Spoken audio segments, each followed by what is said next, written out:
I started Coinbase for a few reasons. I mean, one was that I happened to read about this new technology, Bitcoin, when the white paper came out in 2010, which was the Satoshi Nakamoto Bitcoin research paper.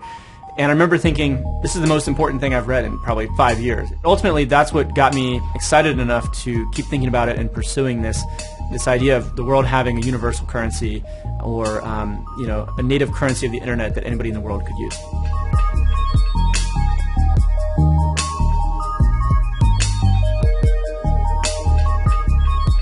Coinbase is a cryptocurrency exchange. So we're the most popular place that people come to buy cryptocurrencies like Bitcoin, Ethereum, and others. We also have a custody product so people can store cryptocurrency securely. We're one of the largest custodians of cryptocurrency out there. And we have a handful of newer products that are helping people, for example, accept cryptocurrency payments, use these new types of applications that are coming out like decentralized apps or dApps, earn cryptocurrency by completing various tasks and jobs. So there's a whole bunch of newer products that we have as well. Coinbase's mission is to create an open financial system for the world, and that is literally what drives everything we're doing. We talk about it in product strategy, we talk about it in corporate development. Whatever we do, are we furthering that mission in some way? Right now, we're in a bit of a crypto slump, and this is actually the time that Coinbase thrives because we're building the foundation. We're investing so heavily in making sure that we have a scalable foundation now, and so we see a lot of key indicators that show us that over time, this is going to be a very sustainable trend. The way I think of it is that, Web 1.0 was a lot about publishing of information on the web. Web 2.0, where Google really kind of took off, among other companies, was about interaction on the internet and messaging and sharing data. Web 3.0, we think, is going to be about value transfer on the internet.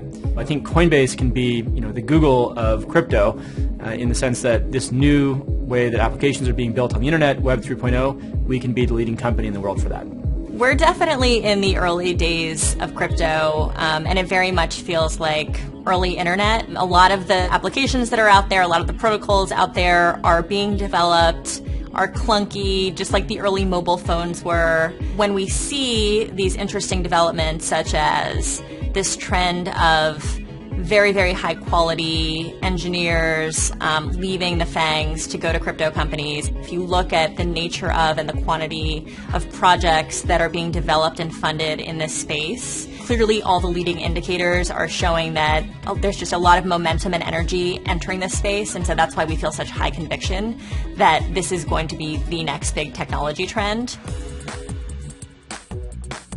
What I'm really excited about is that we're building a company that has repeatable innovation. We're going to help create an open financial system for the world. That's our mission as a company, and it's going to require a number of different products across different markets to help us get there. At Coinbase, we very much believe in a world where much of the world, if not all of the world, is in some way tokenized. And if you believe in that and you can see something like that, you believe in a world where every asset can be tokenized, and that includes securitized assets. There are a lot of projects out there that can register as Reg A, Reg D projects, become securities, and then trade on our platform. And we think that that holds a lot of promise. There are different motivations for people who play in crypto. Some of it may be technical breakthrough, some of it may be motivated by privacy concerns, some of it may be philosophical, some of it may be political. What's cool about it is that when we're working together towards this goal of creating an open financial system for the world, it doesn't necessarily matter what is motivating you, it's that you're driving towards this decentralized future. A lot of people have asked, who is Satoshi Nakamoto? And it's this big mystery out there that nobody in the world really knows. But I think what's important is that the idea stands on its own, regardless of who wrote it or created it or discovered it. If I had to guess, this person or a group of people, whoever they were, they wanted to create this technology because they wanted there to be people having control of their own money all over the world and make the economy more efficient and create more freedom. And so in that sense, I do think Coinbase is helping give people all over the world access to this technology that they invented, and hopefully, if the real Satoshi Nakamoto ever comes to light, that we'd have a chance to meet them and get to know what was in their mind for real.